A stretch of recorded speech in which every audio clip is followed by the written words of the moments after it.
Welcome to our final panel. My name is John Goldberg. I am a member of the faculty here and interim dean of the law school. I'm going to ask our panelists to introduce themselves in a moment, but before I do, since this is the final panel of this amazing 2 days of events, sorry for those of you who are behind me, I just want to once again say thanks that are clearly due to the main organizers of this incredible event.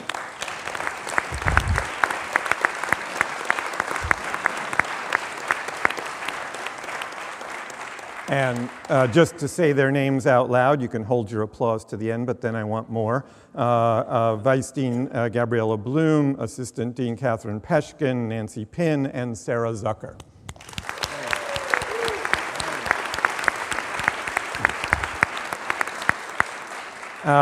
So as you see from the programs, this panel has the portentous title, The Future. So we will be looking into the future here with the help of our panelists, and I'm very excited. We couldn't have a better group of people here to weigh in on where things are headed, both in the educational environment and more broadly in law and in business and in the world. So I will now ask each of our panelists just to briefly introduce themselves, tell you a little bit about themselves, and then we'll get started with some discussion. So Dolly, do you want to start us off? Sure thing. Well, good afternoon, everyone. I'm class of 96. I was lucky enough to be a Fulbright scholar when I was here. I'm now a partner at White & Case. I'm based in our New York office, and I lead our global infrastructure, transportation, and logistics industry group. That is a total mouthful, so we go by ITL. It's a broad church. I started practicing law after graduating. In fact, I was not supposed to stay in America. I was supposed to go straight back to London and start practicing law with this gentleman. But instead of doing that, I discovered New York.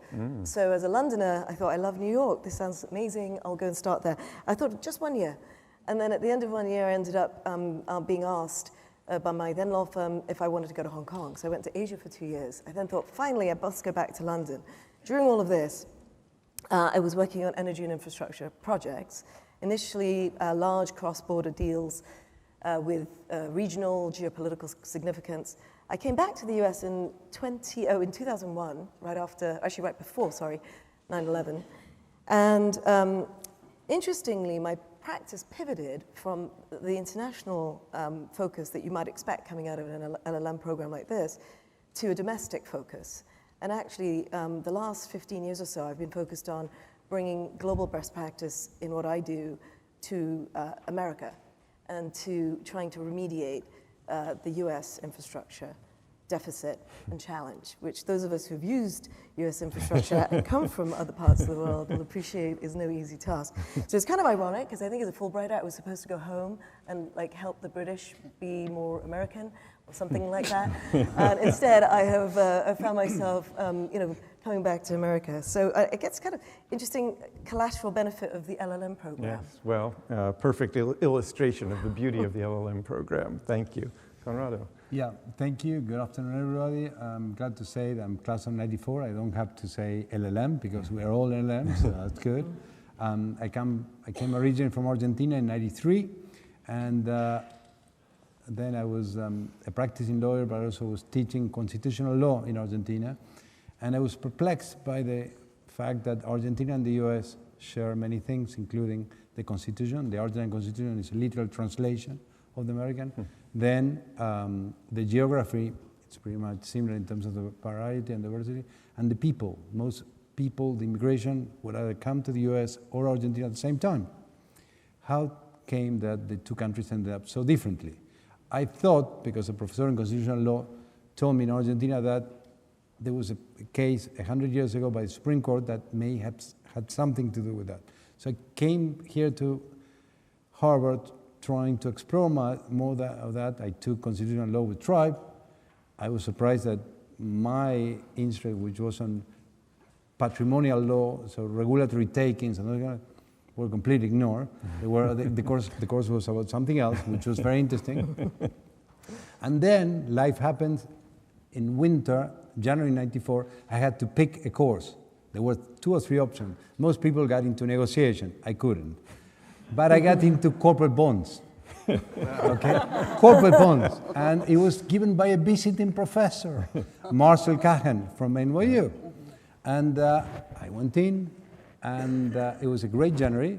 It snowed pretty much every day. So those who suffer, I think Roberto was talking about some sleep deprivation, whatever syndrome, I don't know. There was too much snow, but we came through the tunnels, and I got fascinated by the class. It was a very, very interactive. He had pretty much, it was fine on you see the financial bids, the indentures and everything. What I didn't know, at the same time in Argentina was usually goes down, but that year it was going up. And the law firms in New York were looking for Argentine lawyers with an LL.M. And here you go. I went in and I got an offer from Linklaters, and the Argentine companies were doing corporate bonds. I've been with the firm for 30 years. It's a firm that you should have joined, or that you were going to join. But the 30 years have been quite interesting. A lot of the corporate bonds have had to do with that, and I'm most grateful for what I received here. Wonderful.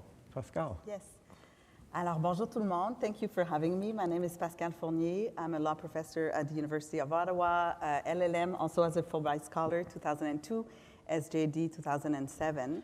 I teach both private law and public law, so the Canadian Charter. I teach persons and family law and human rights.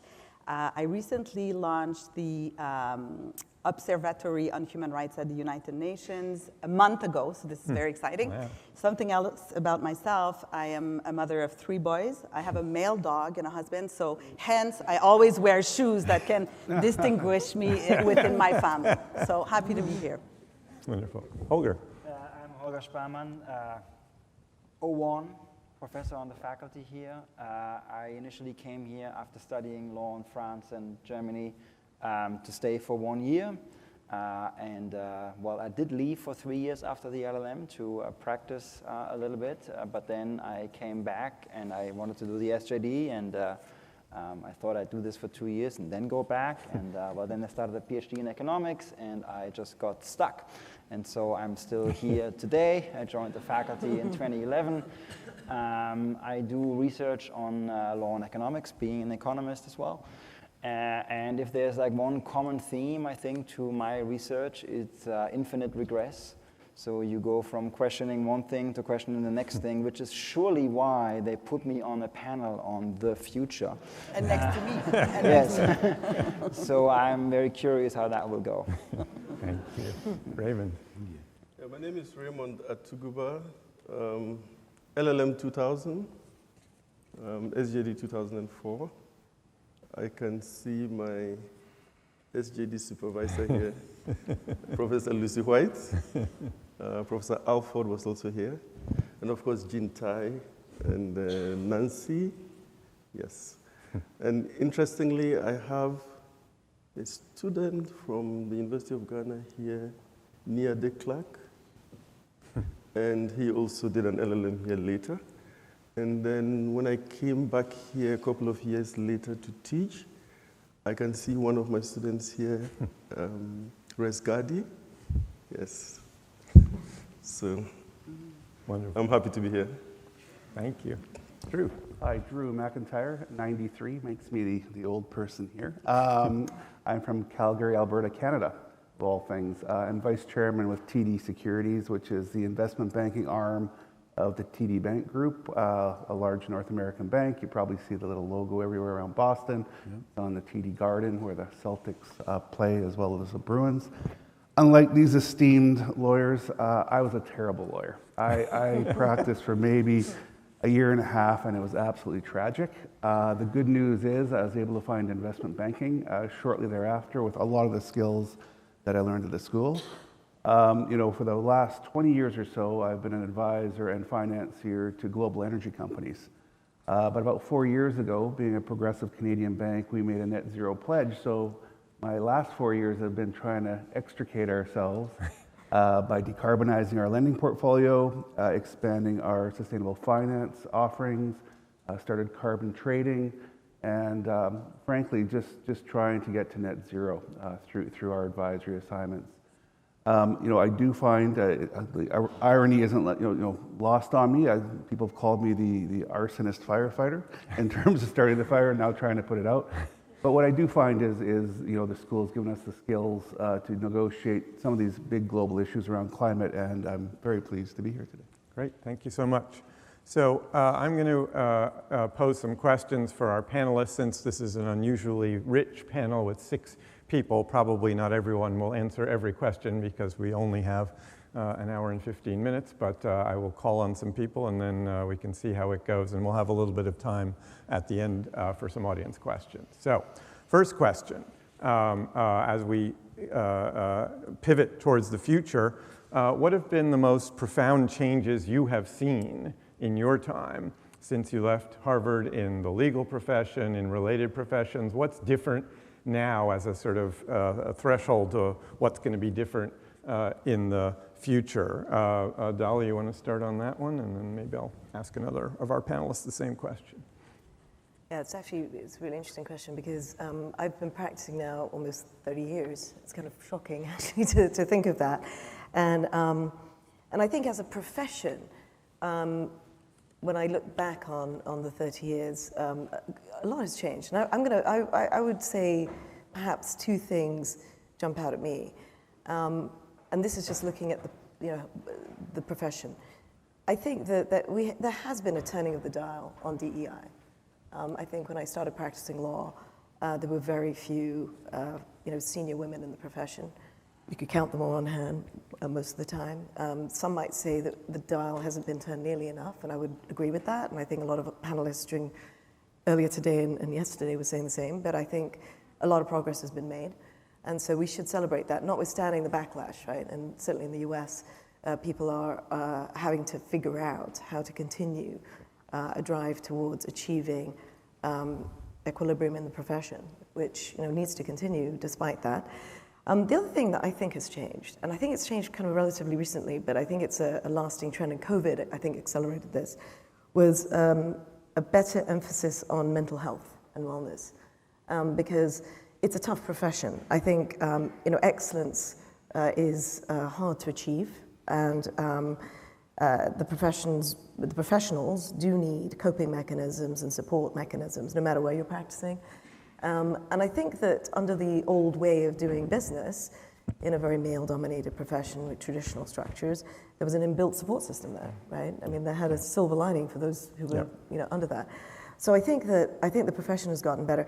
I mean, even hard law, right? I mean, if you go to the bathroom, they tell you where to find help on the back of the door, which actually wasn't the case 30 years ago. So it was not. I think that's actually, from a professional point of view, from a sustainability, right, of practice perspective, a change for the better. Okay. Drew? If I was going to use one word to describe the change, I'd use the word convergence. And what I mean by that is 30 years ago, you went to your lawyer to get legal advice, and that was it. You went to your investment banker to get banking advice, and you went to your consultant to get consulting advice. What I find now is lawyers have really converged with these other professions, become trusted advisors overall. I think you have to know policy. I think you have to know business. I think you have to know strategy to be a good lawyer. I know the lawyers I hire, I don't hire them just to draft the documents. I hire them to give me very good advice. I'll give you a classic example. I'm lucky enough to be on the advisory board at the Energy and Environment program here, and we recently had a meeting. We talked about gas plants. What's the permitting process for a gas plant? Well, why do you need that gas plant? You need that gas plant because there's an insatiable demand for power with electrification, and there's not enough renewables. Well, let's step back for a second. How about why so much power? AI. It takes 10 times more power to do an AI search than a Google search. Yet we're all playing around on our phones saying this is fine. You see Microsoft and Google have actually rolled back their net zero pledges because they need so much power and they can't rely on renewables. So we were sitting around the table, and I had my aha moment. This is amazing. You've got Jody Freeman, who's a force of nature, knows everything about regulations, but we're also talking about AI, we're talking about infrastructure, we're talking about power demand, and you have to bring that all together to give the best possible advice. Great. Conrado, do you have any thoughts on this? Dean, I will turn around and see and comment on the change I've seen in Harvard Law School, because Marcel Kahan was a visiting professor, but also was a foreigner. He was an Israeli professor, and most of my S.J.D. Classmates were commenting on how difficult the English was. To me, it was perfect English. It was the kind of English I wanted. So I should note, I don't know whether the credit lies to you, with you or somebody else, but just holding here, Professor Bloom, and a number of LLMs who then became professors here. I think that's a great thing. And the Harvard Law School is an engine of transformation, of growth, and it's good to be forcing our custom JDs to listen with a different kinds of accent. It's not bad, so that's a good one. Thank you. Thank you for the plug. We appreciate it. So the credit lies with you. No, it is definitely a priority of the school, because if we're going to be a global school, we have to integrate the LL.M. and S.J.D. Students with the JD students, and the faculty has to diversify. Thanks. All right, I'm going to switch to a new question and bring in some of our other panelists, which is now we are really looking into the future. What further changes do you see on the horizon in the next 5, 10, 20 years and beyond in the profession or in legal education? Pascale? Yes, so I think two things. So first of all, more and more we witness the interdisciplinarity that's so present in the teaching and the ways in which this new generation thinks about the law. We even witness how the Supreme Court of Canada, if I can take that example, will incorporate field-based research. So in order to assess a charter claim, we're going to look at what's happening on the field. What do subjects of law will say about security, about liberty of the person? I'll just use a concrete example. Recently, the Human Rights Commission in Quebec looked at the concept of the best interest of the child. Everybody will agree this is a great concept. We all want the best interest of the child. But in using that concept, social workers did racial profiling. So Indigenous kids, Black kids were taken away from their families. And it's not just by studying in the abstract the best interest of the child, which is great. It was really by conducting interviews and gathering data with sociologists and so on that we came to that kind of understanding.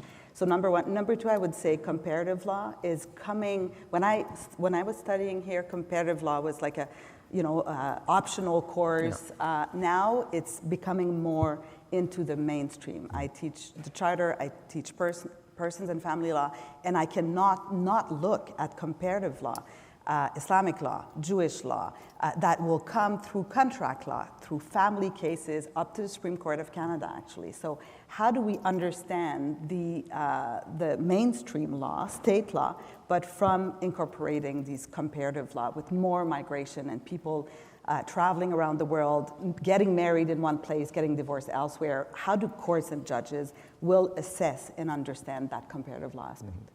Well, I was going to go to Raymond next, but you set up Holger so well because I know. Because That's he why we're does sitting empirical next to and one another. comparative research that I'm going to go, with Raymond's permission, I'm going to go to Holger next on this question. I mean, somebody will have to say it on this panel. Prediction is difficult, especially about the future, right? So with that proviso, I'll say I would expect an even stronger movement in the direction I was just sketched by Drew, that even in the law school, we are much more interdisciplinary now, certainly than the law school was, as far as I know, 60 years ago.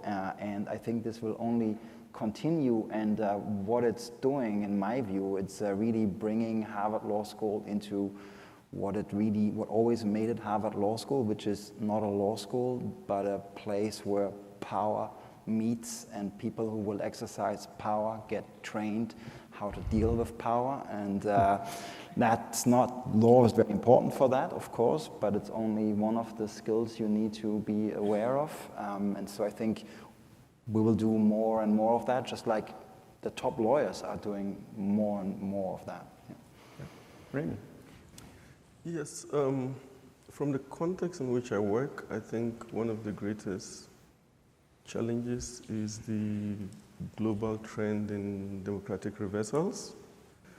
And this affects people not only working in those countries, but people in global firms that have to engage with such countries around the world.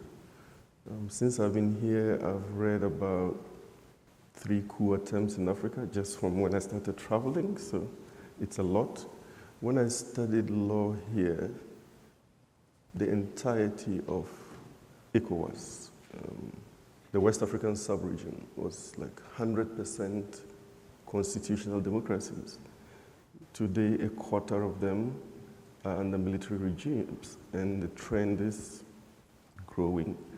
So one of the main challenges going forward is how lawyers operate in a context where there are democratic reversals. And here we're counting only the more overt, macho types of reversals, but there are also quiet reversals where there's a rollback in civil liberties and rights and so forth, quietly, although formally the countries may still be democratic.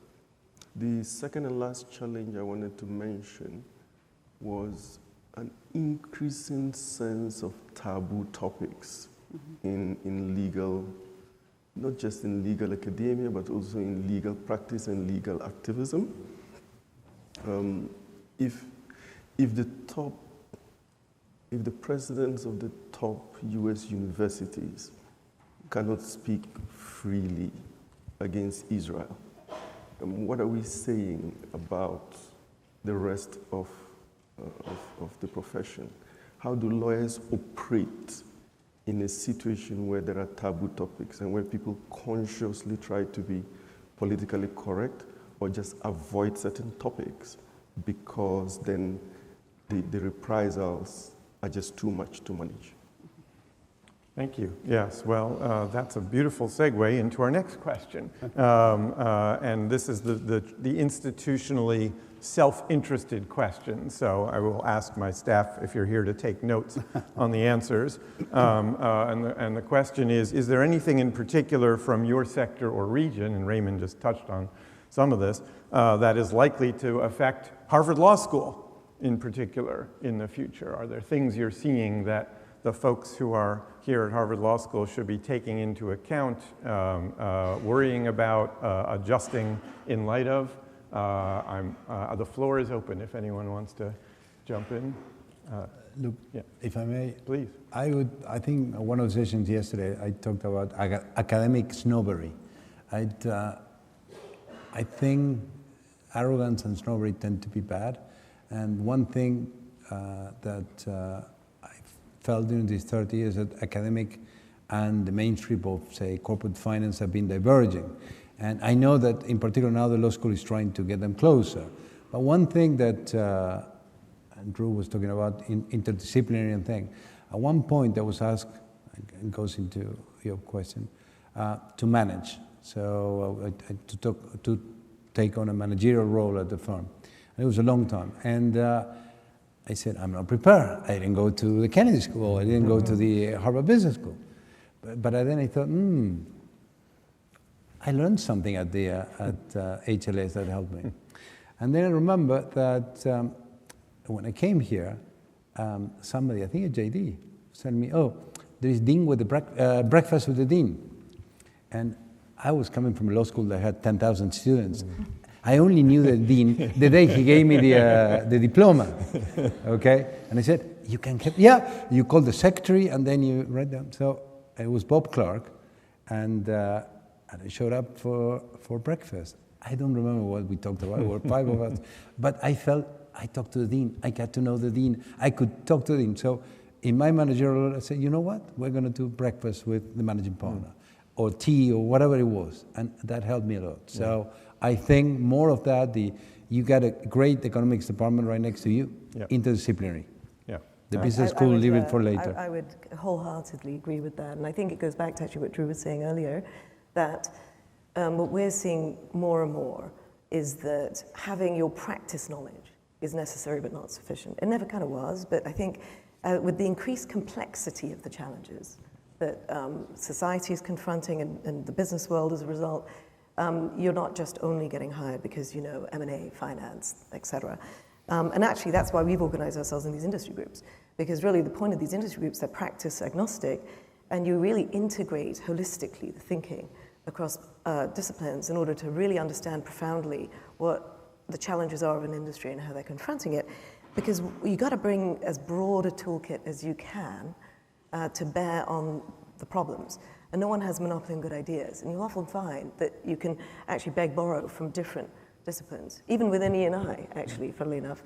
But I think that, so I think how do you help develop those broad skill sets, right? I mean, coming to HLS, and how the law school can help in that. I think the former president of Peru, this morning, was talking about cross-registration. I mean, I think it should almost be mandatory, right? Yeah. I mean, I dilettanted over at the Kennedy School for a course in microeconomics because I came here, ill-equipped with that, and I knew it was a gap. But today, I look at it and I think, as someone who's looking at regulatory frameworks and how they drive behavior, et cetera, and Holger and I were talking about this earlier, I think we can't leave it to the economists, right? Because look at what they've done, or not done. Sorry if it's true. But, to be thought leaders, in society, which this school has excelled in the past, but to continue to do that, I think driving that kind of interdisciplinary thinking is going to be at the heart of it. And just sort of related to that, what we've realized increasingly is that there are meta themes. And in fact, I will give you a plug for this in case people are interested. We just published a thing called Trendscapes. And it distills the big themes that we think are going to affect our clients, which include sovereigns, obviously businesses, et cetera, across the world. And it's achieving net zero and tackling climate change, driving responsible business and ESG, which is not going away, but we need to figure out how to do it against additional backlash, digital acceleration, and then that's self-evident in some respects, but in the navigating government influence, because when you look at, when I came to HLS, it was multilateralism, et cetera. Now you've got what we call a world of clubs and fences, and that's another actual publication we put out, which is regional alliances and then protectionism. And that's, it's shifting, and so the classes have got to keep up with all of this, I think, to equip people. We haven't talked about AI. Yes, we will. Okay. I have no doubt. We'll come back to that. So far I've heard that I need to have breakfast with 1,900 students, and the law school needs to teach its students everything. All right, noted. You can do it. You can do it. I'll do that, yes, Get on that. no problem. You got this. Other thoughts on this question, Drew? I think the power of this program is global perspective. And I think the school is going to be pushed more and more towards global perspectives. I know a lot of students feel that this is an American school, but I don't. I think this is a global school. And the key issues of our age are global in nature. And I come back to climate as an example. And before I came here, I thought the world was a bit more black and white, but meeting people from different backgrounds, different countries, you realize there's a whole lot of gray out there. And going back to the climate debate, I just spent the last week in New York at that gong show called Climate Week with SUVs every corner. But what I noticed this year is that instead of the just stop oil on one side and drill baby drill on the other, there's actually an adult conversation going on in the middle. And that was heartening because there's been so many recalcitrant positions before. But again, those issues are global in terms of economic development of the global south. Shouldn't they be able to burn some fossil fuels to catch up with the rest? Why are we allowing certain rules for certain countries and other rules for other countries? So I do think that the next 5, 10, 20 years, I think more and more global perspectives will be important. Yeah, Raymond. I just wanted to push back a little on that. So yes, the global is important, but the very first thing I noticed when I got here in Harvard in 1999 was that all over the campus, and I went around everywhere, public health, Kennedy School, there were many people working on everything and on almost every country around Harvard. You could find it. But the other thing I realized was that the average person I talked to didn't know anything outside 1 or 2 cities in the US. So it was a bit paradoxical. Mm-hmm. So we need to watch that when we're thinking about this global thing. Flowing from that is the fact that when we get people here from around the world, we should sometimes diminish the vertical globalization and look more horizontal. Mm-hmm. We have to intentionally develop learning systems that allow, for example, LLMs to learn about US law, but also about EU law and African Union law. Because the way the world is going, it's only through repertoires of experiences from across the globe in that horizontal way that you can develop the more or less an alchemy of solutions to confront these problems. Right. Holger? I'm going to half agree and half disagree Good. with Raymond, which is that I think what, and also alleviate your concern that we have to teach everything, because I think what the law school does, and specifically the law school does, different from the econ department, which I love, the law school teaches people to deal with not knowing things. You know, we ask way too much of our students that they could actually master it all, what we ask them of. And so it gets them, I think, the big value add is to get them comfortable with being uncomfortable, not knowing the answer, and being confronted with bodies of knowledge that they don't know about. So to that extent, learning about, let's say, EU law or something like that, I don't think the goal would be that they actually know EU law, that you would go to our graduates for the question, what is the rule in the EU for this? But what they would learn, I think they should learn, is to be aware that there's different ways of doing law out there. My mic is out, so I'm talking louder. There are other ways of doing law out there, and they have to be prepared for that is the possibility. Then when it comes up, appropriated, and deal with mics that go out. Yes, we are at the cutting edge of technology. I'm sure we can figure this out. So it's interesting, I made some remarks yesterday at the opening of the conference, and it's interesting that the founders of the initial graduate course of studies here at Harvard, I think in some ways would be pleased to hear what you've all said, which is they were very much thinking about the need for Harvard law students and Harvard law professors to get their noses out of the book, so to speak, and to get a broader and more grounded and sort of functional perspective on the law. And I think all of you in different ways have attested to that vision, and that vision carrying forward. Of course, there's a million things that those people could never have predicted, and one of them, of course, is our friend AI, which has already been mentioned. And so, you know, everyone's been reading about AI and talking about AI, and rightly so, because it is transformative technology, or could be. And so I guess a question for each of you, going off script here, so I'm going to give our panelists a minute here to collect their thoughts, but are there ways that you are seeing already AI doing things in the kind of work that you do that you see likely to be radically changing what you're doing or what your clients are doing or what your students are doing? Thoughts on that? Yeah, please go ahead. Yesterday, we had a discussion group about personal transformation, and somebody talked about H. H doesn't stand only for Harvard. H stands for being humble. Be humble. That was the main piece of advice. Not often associated with Harvard. Well, but that's something, I gave you some homework, but that's for us. Yeah. We need to be humble. Yeah. So in AI, it's being humble. I think for all of us, maybe on the more senior end, AI is a great ally. The real issue is how do we find ways for the younger people to stay relevant, at least in the law firm context. We haven't worked it out yet, but we're trying to. Sorry, go ahead, Drew. One of the fun things I get to do, and when we met earlier I mentioned this, is I also run a principal investing portfolio in new climate tech companies for our bank, and my kids think I'm cool now, which is amazing. It's amazing.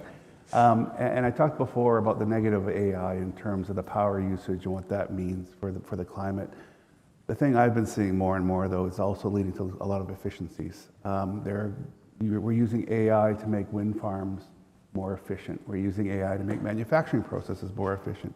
We're using AI to make sure that supply chains don't have issues around child labor.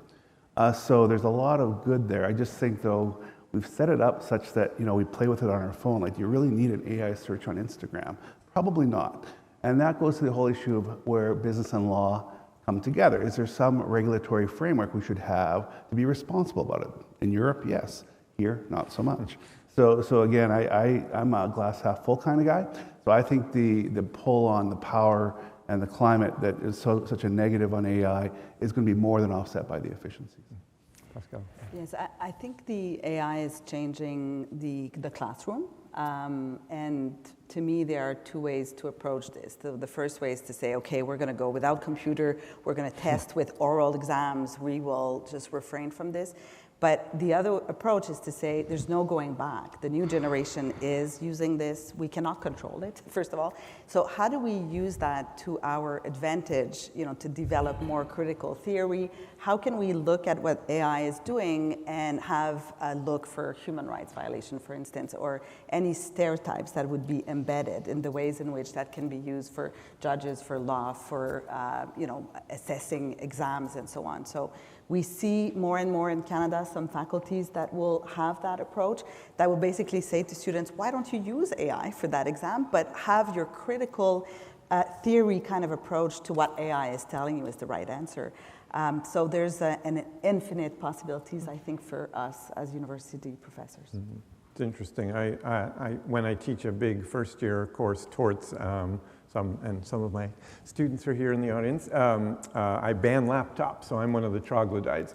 But I do it not because I'm scared, hate technology, but because I think in the classroom, you want a certain kind of environment and a certain kind of conversation, and when everyone's like this, it just doesn't work as well. So I think there are, with any technology, as you've all said, there's the trick is figuring out how to use it well and when to use it and when not to use it, right? Can I just make an observation on sort of the point I think, Drew, you were making also from a client point of view, that you like the efficiency of this, and it's here to stay, right? I think it personally in education, and I think say this to my teenagers, you give your power to think away to a machine, at your peril, right? I mean, we're here to learn how to think, not to have a machine think for you. But when you're practicing law and you're trying to deliver solutions, that's all he cares about, really, right? And so I think we have to acknowledge that it is coming, it has come, but it's coming hotter and faster, I think, than we can comprehend, because Moore's law applies here, right? Which is just wild, to be honest. So I think the fact of the matter is you're going to be able to develop analytical reasoning capabilities that will deliver results. With the result, you're going to need fewer lawyers, right, to do the same task. Now, you might say access to justice has been a real problem, right? And all the sludge that's around that people have to get through, to coin Cass Sunstein's phrase. So it could be a great thing, right? Because for the same amount of lawyers, you might get just a tremendous productivity boost. But we're going to have to reconfigure the workplace. We're going to have to figure out how to ensure that the higher value add is still there for clients like Drew, but at the same time, enable people to continue their learning and thinking, and figure out in a law firm context how to mentor and educate so that you get the best of both, right? You don't substitute your thinking, but at the same time, you drive those efficiencies. I think it's going to be kind of a work in progress. But I think what we've concluded, and we're kind of hesitant testers at the moment, but we're thinking about it quite profoundly. Those who use it will not be out of a job, but those who don't, we think will be. I mean, it's a little bit like, discussing the internet in 1999 or something like that. And, all the things we talk about now, like disinformation or whatever, none of that was on the table. So in that sense, as I said, prediction is difficult and so on. But I will say that, I didn't say, but I teach corporate law, I teach corporate finance. Max just left, but my boss was there, M&A lawyer. There's a lot of AI being used already. When you do due diligence today, or you do a discovery in litigation, I mean, there's an AI system passing through the 10 million documents, and that one might have thought naively that will put all of those thousands of first-year associates out of a well-paid job. But as far as I know, you're the dean. Our recruiting is through the roof, and they're earning more and more in their first-year jobs. So clearly, it hasn't hurt them. And I think the reason is because we'll have to work out, as Chico said yesterday, what happens with those first 1-2 years of your training as a practicing lawyer. But beyond that, the real value add of top lawyers like those on the panel here is the interstices between the stuff, like working around it. And that's the AI. It's a long time before the AI will take that over, if ever. Yeah. Yeah, Raymond. Yeah, I think we have to more or less create a divide between the kinds of things that AI is used for or could be used for. It's easier to talk about using AI in the way in which you describe it to like do the intelligence on huge masses of contracts and corporate documents. But that's not the only thing AI could be used for. AI is also used for like social problems and social issues, and for really critical things like peace and social order and development, which are more tricky. Yep. And when it comes to that, we have to realize that the intelligence that comes out of AI is processed from a body of information. And that body of information could be skewed, insufficient, and so forth, or plain wrong. Yeah. And if you use those outcomes for decision making in the policy arena, it could really be dangerous. Yeah. Totally. The ethics. So one of the things our Berkman Klein Center is doing is actually working with AI companies to give them better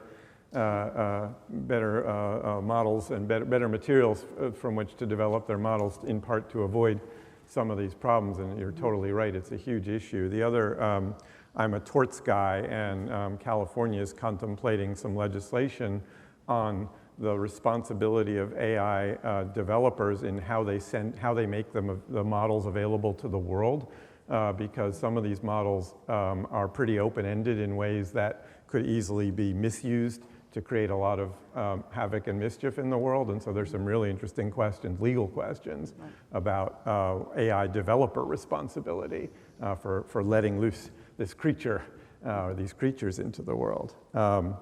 Great, so let's go to the heart of the panel, if you will, the future in a very literal sense, which is you're looking down the road 5, 10, 15, 20 years, and Holger has twice rightly reminded us nobody actually knows, but all we can do is make our best educated guesses.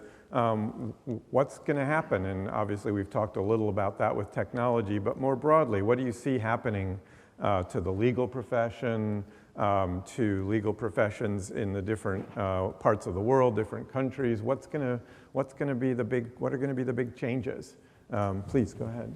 Yeah, yes, I think the multi-sectorial kind of approach will become more and more key. So working with government, NGOs, looking at the complex problems of the world and seeking a diversity at the table. We've talked a lot about diversity in terms of EDI, so equity, diversity, inclusion, which is very important. But I think the real challenge is to bring diversity of perspectives as part of that definition of diversity. So to get diversity in terms of race, gender, religion, and so on, but also diversity of perspectives so that we create brave spaces. So we've talked a lot in the academic world of safe spaces, but we're never totally safe, right? So how do we move to the brave spaces and bring the kind of business approach, I think, even to human rights? So you want to become a leader, you want to be an empowered leader, it means that you need to bring impact. In order to bring impact, you're going to have to convince people who disagree with you. Who are your quote-unquote enemies? How can they become your allies? And I think we don't take enough risks, and that's going to be the future for law schools, is to design kind of case studies that are really complex, but that cannot just be resolved with us, lawyers or people from the legal field. So get that diversity of sectors and of opinions, and link, I think, law to leadership. Law students, they all want to be leaders. They want impact, whatever trajectory everyone chooses. But it's our role, I think, to bring that space, that brave space, and encourage risks, actually. Great. Others? I think the last 5 years, well, the understatement of today, the last 5 years have been really weird, very weird. After COVID, the trend towards globalization really reversed. We have more onshoring, more friendshoring, a lot more tariffs. I think that's an aberration. I think we're going to go back to the globalization trend. The world is only going to get smaller with technology. And that, for an institution like that, is playing to our strength, because I do think having that global perspective that this institution has is very, very important. You know, I said it today before in a meeting that, you know, the Harvard Law degree means more in business than it does in business. A lot of Harvard Business MBAs out there. Not too many people with Harvard Law degrees in the business world, and it gets a lot of respect. And I think the globalization trend will continue, driven, frankly, by the fact that it basically has to. If we're going to have efficient trade and we're not going to fight with each other, there will always be aberrations. But again, I think having that global perspective to deal with different jurisdictions, what you're doing on a daily basis in terms of making sure that your global clients can operate freely, or at least on an informed basis, I think that's only going to become more important. If I may, I think what Ruth said about the last few years being weird resonated with me, because 5 years ago I had a near-death experience. So my outcome of that is stick to basics. The three things that came out from that is friends and family are important, will remain important. Second, for people as driven as we all are, age not only stands for humble, but for Harvard-driven people. Work is important, leaving some kind of legacy. And on that, leverage and network is fundamental. I think what this class, many other classes, is just incredible. And I think there was a session last night. And looking forward is, how do you ensure that the next generations carry on? Other than that, I don't think we can predict. I'd just like to add one maybe additional thought. And I think it happens to some extent, but it's going to need to happen even more, which is, and I asked the question actually on one of the panels, building interstitial tissue between government, the private sector, and academia. I just don't think there's enough of it. And I think Harvard has a unique role to play there. And when I see it from the perspective of these development projects that I spend a lot of time working on, and in a funny way, I have a multitude of perspectives, because sometimes my client's the government, sometimes it's a fund, sometimes a bank providing the money. And as lawyers, we really get to hear what drives these actors, because we're bound by confidentiality, right? I mean, they tell us what's going on. And we have to determine what their must-haves are versus their nice-to-have. So we understand it in a very nuanced way. And I think trying to figure out how to really tackle the issues of today, of which inequality of wealth is one, these thematic challenges, right? And thinking about that nimbly and creatively and flexibly, so that you can go and sit down and truly bring those constituencies together. I don't see it happening enough. I think that needs to be part of our collective mission. Raymond, any thoughts on this question? Yeah, I don't want to sound too negative, but my greatest worry, having been working in the area of legal activism like all of my career, is a trend I'm seeing where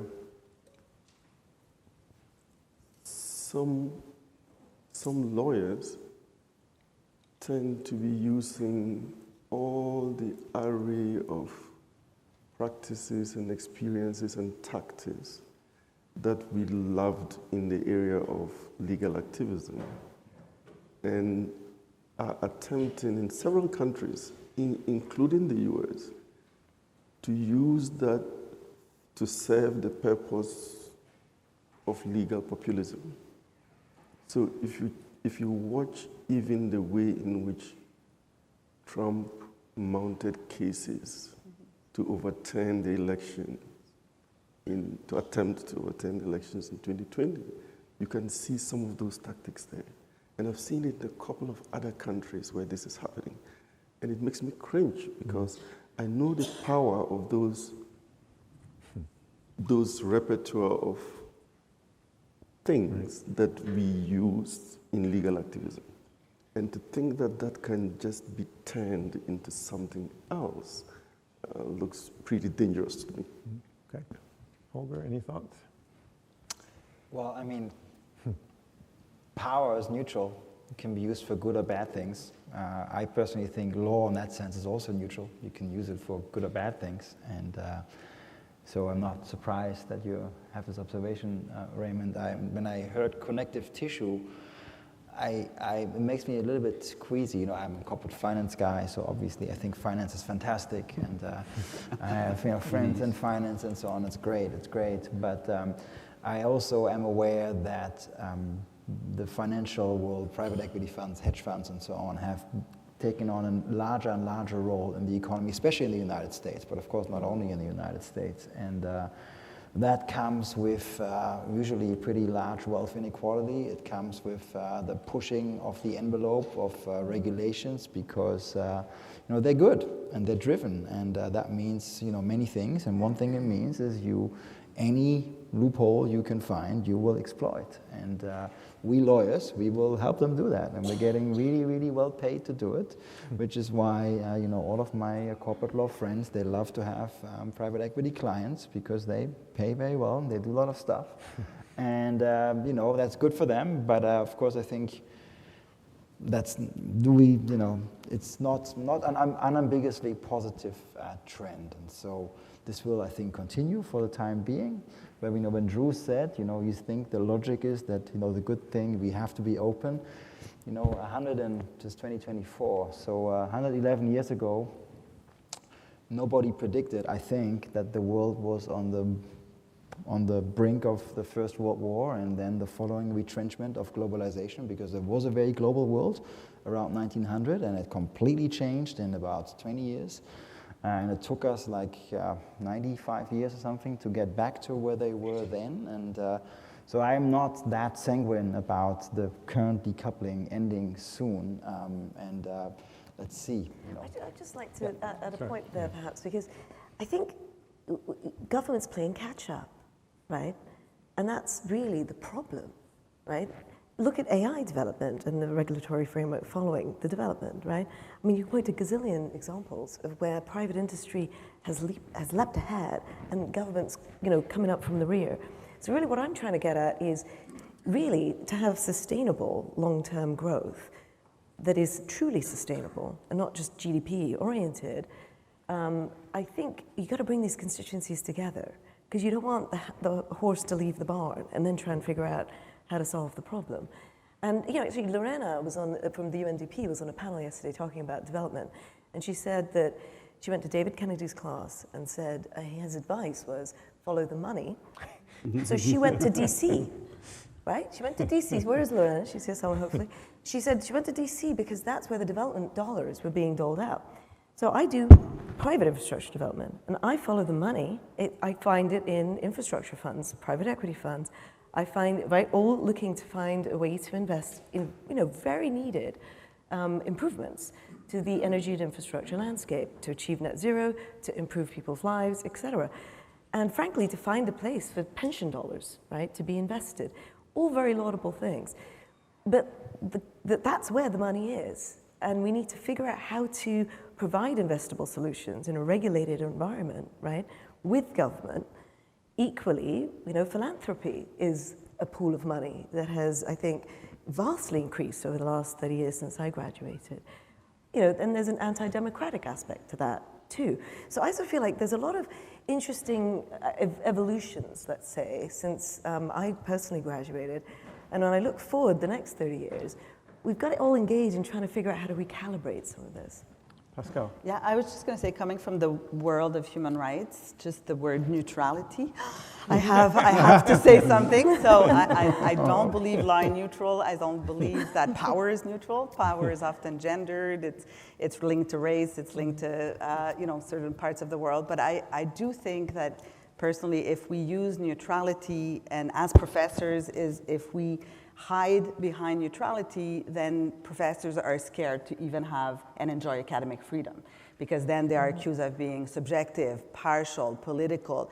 And that is what's at stake for me is the learning curve for students. I actually think we should take difficult conversations. If there's one place in the world, it's in this room, it's at Harvard Law School, it's in universities, that we don't represent the employer. When you have a job and you're part of the employer, that you have to be an ambassador for that employer. Here we're there to debate, to have tough conversations, to disagree, to learn to disagree, to become friend with someone that you really cannot agree with. And in order to get there, I think we have to set aside neutrality and accept that we are in that kind of world of naming. Maybe that's not what you meant. I'm not, but I had to say something. So the racial, gender, LGBTQ, that world of human rights. That's what it teaches us, that neutrality is not there. I just wanted to clarify, when I said power is neutral or the law is neutral, I didn't mean that it is actually neutral in the sense of like an impartial arbiter. What I meant is just because you have the law on the side doesn't mean that you're doing justice. That's what I meant. Right.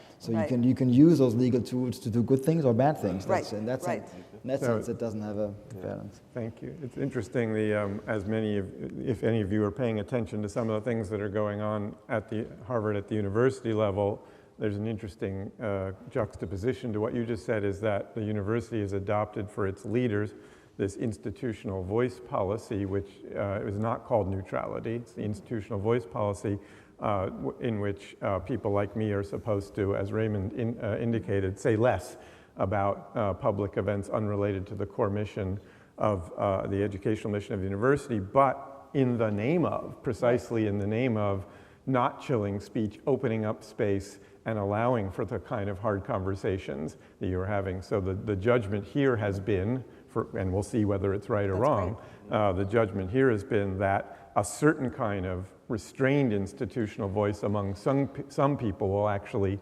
enhance the ability of this institution to be a host for vigorous debate. But like all these things, it's a hypothesis, and we'll have to see. So, okay, last question, and then we'll hear from the audience, I hope. I'll speak for myself as a person of a certain age. When people of my ilk talk about the future, there's something a little off, because it's not my future, to put it bluntly. Maybe the near term, but not the midterm. I just read about some exciting new Greenway project that Boston is doing that looks fabulous, and I will not be around to enjoy it. Nobody should pity me for that. The people for the future is for the young. It's for our current LL.M. students and even younger folks. And so I guess I would ask this panel, if you had one piece of advice looking ahead and thinking about what we can tell about what's going to be coming, do you have a piece of advice you would give to a current Harvard LL.M. student about what they should be doing, how they should be thinking? So I'll go straight down the row, starting with Drew. So I've been married for 33 years and with my wife for almost 40, and she's given me a good piece of advice that I give to others, and it's sometimes, Drew, it's not all about you.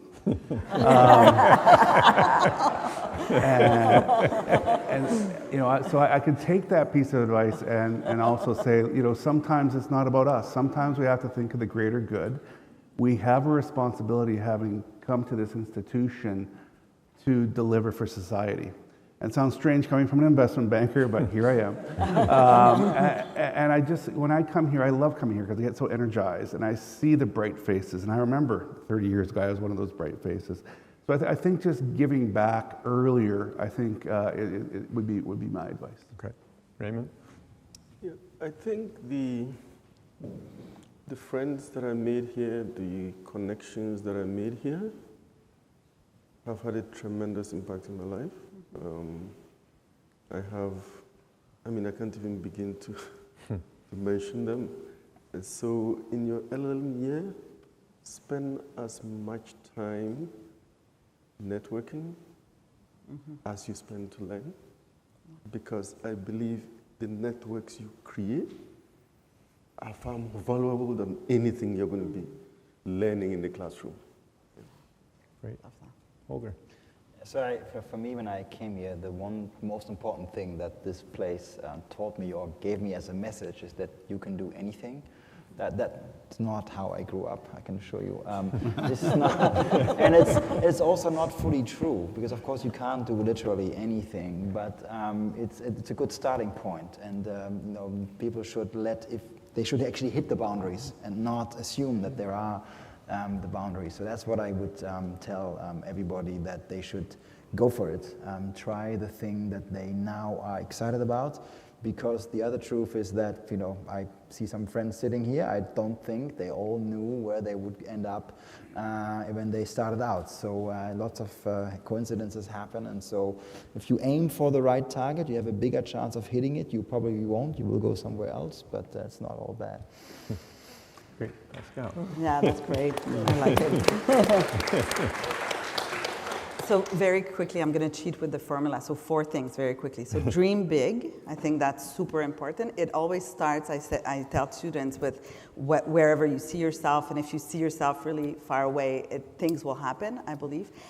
Secondly, identify your blind spots early on. We all have blind spots. What is it that we don't see because we don't see? And then seek that diversity of perspective. Go seek, that person that disagrees with you. Sit with that person. This is a human being, so you will learn from that individual.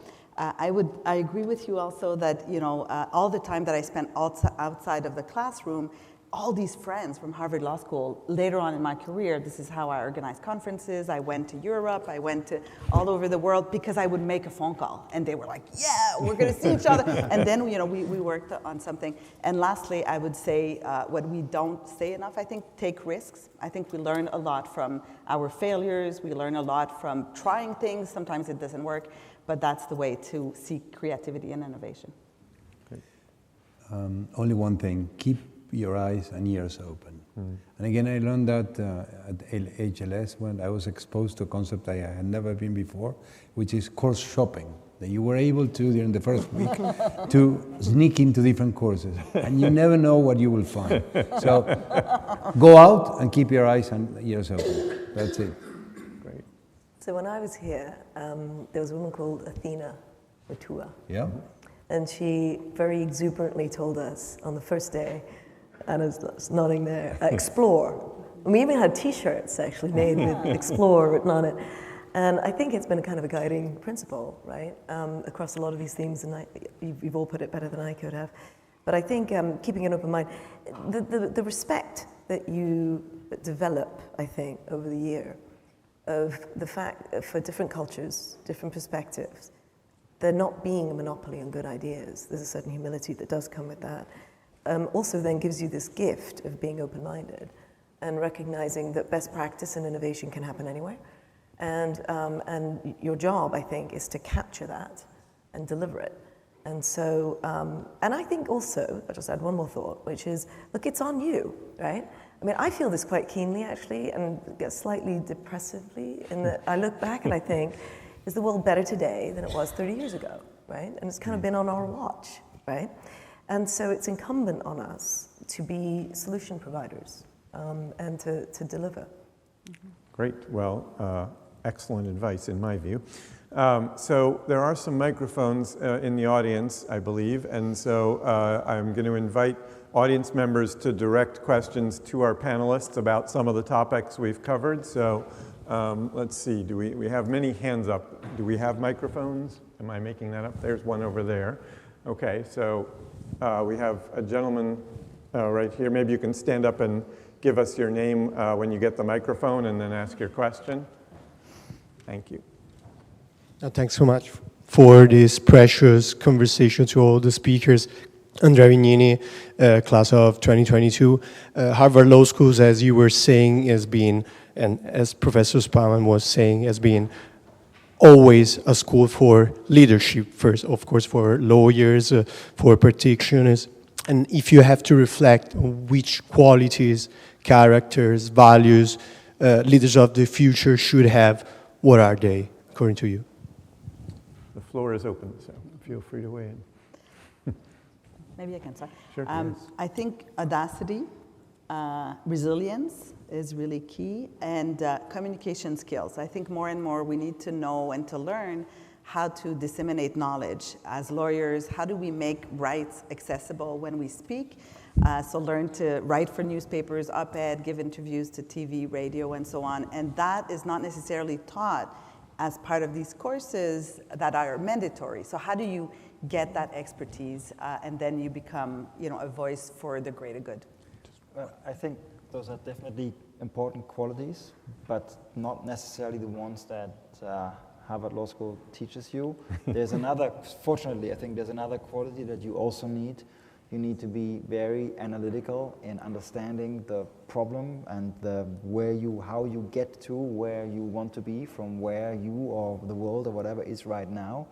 And from many conversations with alums over the years, also alums that are in finance or elsewhere, I think that Harvard Law School is pretty good at that, and teaching people how to think about those sorts of issues. Yeah, being there. Great. Next question. Thank you very much. Thank you, panel, for very interesting answers. Could I just ask something slightly different, inspired by Professor Sunstein yesterday? I would like to ask, were you at any stage in your legal career required to do pro bono work? And if not, have you ever tried to bring a small claim in your local court? If so, what was your experience, or what do you think your experience could have been? Well, I did a pro bono case when I was a practicing attorney, and I have not tried to bring a small claims claim because I know the small claims court, and I have been to the Boston court, and I've observed it, and it's horrible. Basically, the legal system is stacked against people bringing claims. We make it artificially hard. I think it's terrible. Yes, I'm aware of that. We have a colleague who is spending his entire life fighting against it. So far with, I think, relatively little success, but we'll see. In fact, I've done quite a bit of pro bono in my life. And I must say, it's one of the things I'm really excited about AI, helping to get through the sludge. Because, if it's a sludge, digger for us, right. and actually, frankly, will improve access to justice by enabling people to navigate the complexities.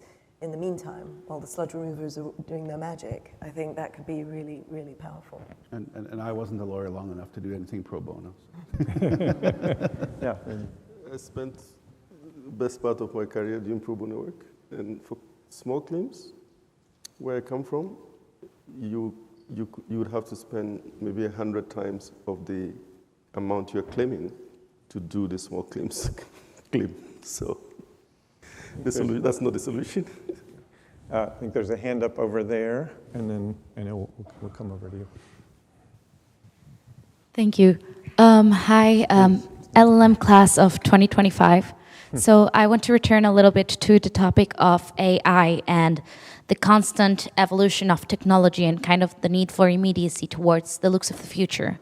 In an increasingly automated world, how do we keep relevant the nuances that human analysis, especially in the world of lawyering, have to stay in the seek of justice and truth as a career path? Many of the times algorithms have unseen biases applied within them, and how can we keep that human element within the looks of automatization into the future in our career? I'll take that one. Yeah. And I may combine it with a question from the gentleman there, which was about leadership, and to your question as well. It's about connecting. Lawyers are good at connecting people, connecting with things. So AI, whatever that is, the lawyers will be able to find a way to connect the right people doing it, the ones who will serve, etc. I'm not giving you an answer, but I'm giving you the answer, which is you find ways to connect with those who know, those who don't know each other but may know about it. That's what we are for.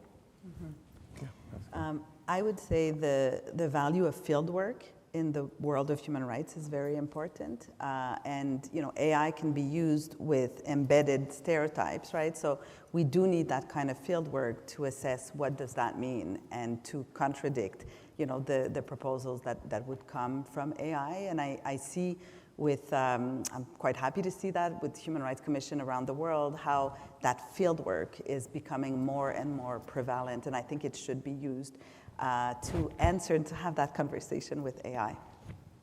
Great. Question here. Thank you very much, LL.M 2018. I wanted to speak to the longer future, and let us limit it now to 100 years from now. The LL.M program is 200 years old, and there's a plenary called the past. So what is the one mistake they discussed then that is still avoidable today? And how could Harvard Law School help alleviate that? Thank you. Great question. Wow. Wow. Another thing I won't be around for. Thoughts? Go ahead, Conrado. I would guess, it's impossible to predict, especially the future. I would guess that it's about some of the things that we talked about, we'll be talking about in 100 years. It's not going to be AI, it will be something else, but it's in this place, in this venue, it's how to get different perspectives, to talk to each other, to listen to each other, and to work together. And I learned this from the dean at the time, who was Bob Clark, who was right after a period when this faculty, I understood, was completely divided. So he was part of one, but he reached out to the other. And somehow, the faculty came up and said, I'm sure there will be many civil wars, culture wars, whatever, in the 100 years, but this school will survive, and this venue will provide venue for that. Hear, hear. Well, I like the optimism embedded in the question. That in 100 years, we and the law school and the world will still be around. Assuming that it is, I think, when you talk about mistakes, they're usually the things that you didn't anticipate. I mean, it's possible that we will, with climate, that we will have known, we've already known for, 35, 40 years about the problem. We've done very little about it, and perhaps we'll continue. Perhaps in 100 years we'll say, damn it, we should have done something. My prediction is that it will be, if we have that sort of regret, it will be about something completely different. It will be about, Sam Altman enslaving. Oh no, that won't happen. Then we won't be having this discussion. But it will be something different that we did not see coming. Great. Yeah. I think 100 years from now, the kind of decentralized vision of the law will be more and more present. And I think we, in a humble way, we're learning from that. So soft law, best practices on the field, what's going on with government and private practice and NGO world and communities and so on. I think it will help us solve the big problems of this era. We cannot know what will happen, but I think that tendency will be more prevalent, and we can see the result right now of how it works in terms of collaborations with sectors. Sir. My name is Gerardo, 84, but last night the LL.M's 91 gave me the name of Papa Dinosaur. So as Papa Dinosaur, I would like to invite you to reflect on something that I think it is a fact. This room shows today what we already knew. This is a world law school. Mm-hmm. But this can also be a law school for the world. And being a law school for the world means power, and power means responsibility. Mm-hmm. So I would like to invite the law school to consider us, LL.Ms from different countries of the world, as what I think we truly are. Partners, friends, maybe daughters and sons of this law school. We know a little bit more from our countries and our regions that you do. So trust us and engage us in the law school. From very tiny things as maybe a librarian wants to know if he or she should buy this book or this other book from Mexico. Well, I guess I will know more than she or he knows. Or the school wants to know if it should have, as part of a subject, this matter or this matter on Mexican law, or any other law of any other country in the world, and many other examples. So please, consider that we are friends, partners, and daughters and sons of the law school, and we want to be engaged. Thank you. Oh, thank you.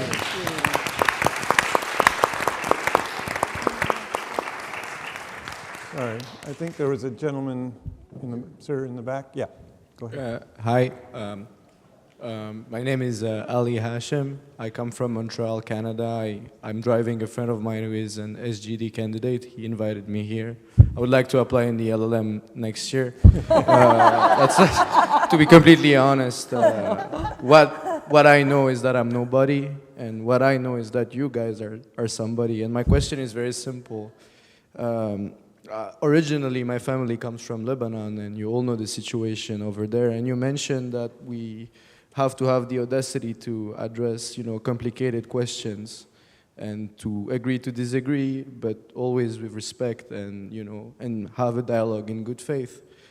Now, I'm 25. I'm young, and I have friends who are Jewish, Christian, and Muslim. And my question is very simple for you: how can we live together and put an end to those atrocities?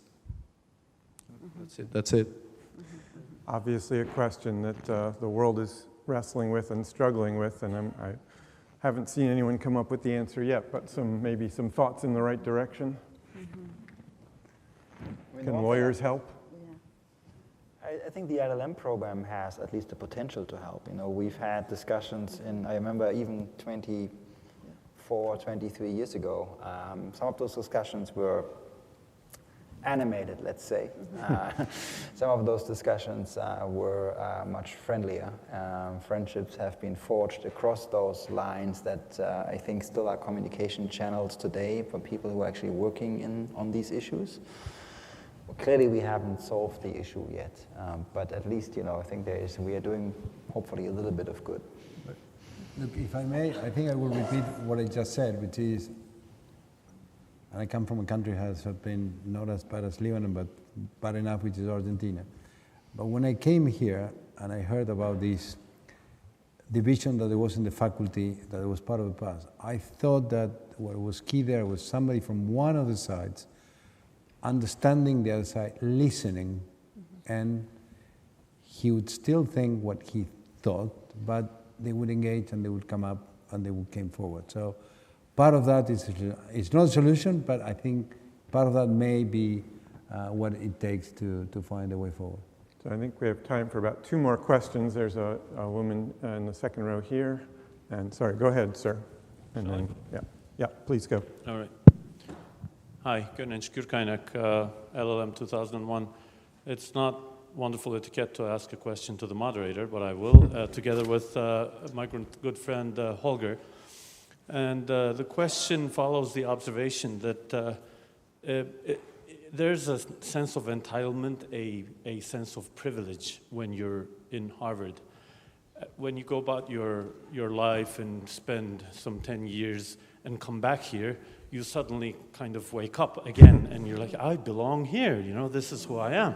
And it's an interesting feeling that also empowers you quite a bit, which follows what Holger said in terms of you believing in yourself once more. And regardless of what you have accomplished in life, this soil, this being here, does that to you. How could we make it more accessible to more people without diluting the quality of Harvard Law School? And is it a good idea to try and make it more accessible to masses, or would it undercut the financing structure of the law school, or would it not be so elite and mystique anymore? Is that a good thing or a bad thing? Okay, I'll start. Yes, Harvard needs to be more accessible, and particularly it's no secret that a Harvard legal education is incredibly expensive. And we do a lot with financial aid, but we need to do a lot more. We're building on that. We have an initiative called the Opportunity Fund, which offers free tuition to JD's from coming from the least advantaged financial situations, and it's absolutely a commitment of this school to continue to do that. Of course, you've walked right into a trap now because it turns out you need money to give lots of financial aid. So, if anyone is interested, I'd be happy to speak with you about opportunities to give to things like the Opportunity Fund. But you're absolutely right that it's a privilege to teach here, it's a privilege to be a student here, and that's a privilege that we want to make open to everyone, to the world, if we can. The other thing I'll say is technology can help, right? So I don't think anybody thinks that a Zoom class is as good as an in-person class, and I'm not suggesting otherwise, and I've taught some of these students on Zoom, and so I can own that, but I do think we have a bigger and bigger online presence, and that's by design, and it's to try and help educate people around the world using technology. So those are two things that we're doing and need to do, but I'm sure there are many others. I don't know, Holger, if you want to add anything to that. Well, I taught students on Zoom also, and I have to say that those are some of my fondest memories and fondest alums, and some of them are in the room right now, and I thought it was actually an amazing year, but for reasons that hopefully we won't recreate.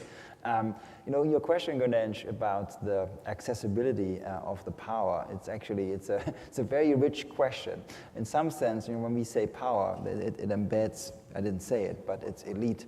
And by definition, the elite is small, or at least it's restricted.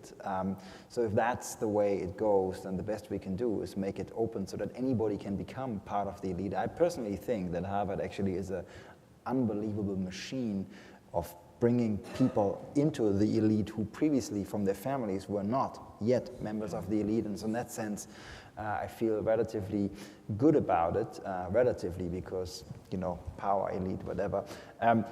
And beyond that, what can we do? I think the best we can do is we can offer some services like having online classes. And you know, if I ever get it off the ground, there will be corporations taught online by me. And we have others who do it for other classes.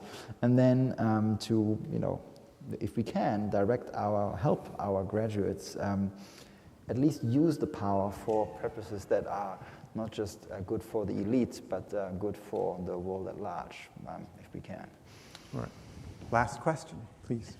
Thank you. So yeah. Just class of 96, which seems like years ago, but just a question for me with regards to projecting back to the future in terms of the topic you have at hand, which is something that increasingly interests me, is really we've had a situation where we've had the role of a lawyer, we've had the role of a banker, we've had the role of an accountant, and how in the future you believe that will look, you know, from the perspective of a technological environment where you currently have all of these various roles, and whether bringing in the role of an AI and technology where we'll have a super advisor.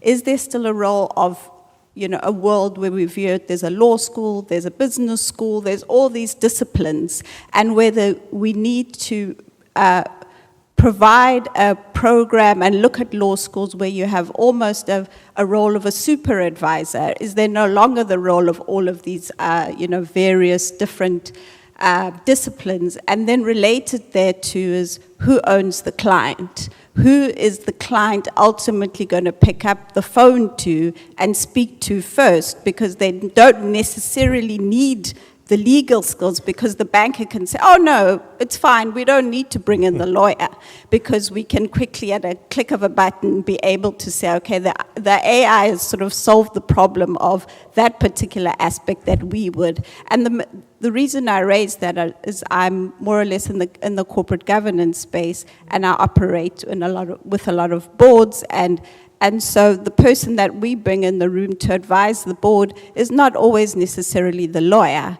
It may be the banker that may have already done their particular research that's required in terms of the legal aspects. So my concern is really from legal institutions going forward. How do you carve out that role and really own your client? Great. You know? Great question on which to end. Drew, do you have a thought on that? I actually think you almost answered the question by saying, you often will go to the person who's most relevant for your issue. And that's what I do. Sometimes it'll be a lawyer that I'm looking for business advice from. And so I also think that this institution should impose a requirement that each student have 3 weeks at Kennedy School, have 3 weeks at the business school. Like a lawyer should be able to read a balance sheet. I'm sorry, but I like the fact negotiation is now part of the program. But again, I think you're going to gravitate to what your problem is, to who can best solve it.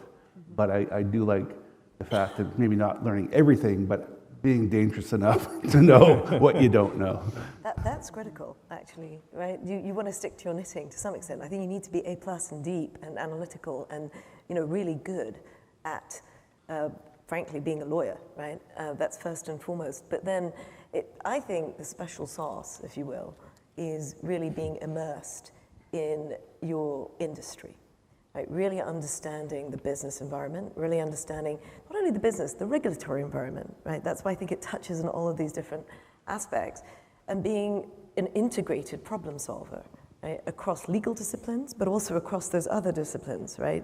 Being dangerous enough to know that there's a tax issue, but not actually dilettanting into that too heavily, and knowing when to call those other experts in. So I think it's kind of what we're doing at the moment.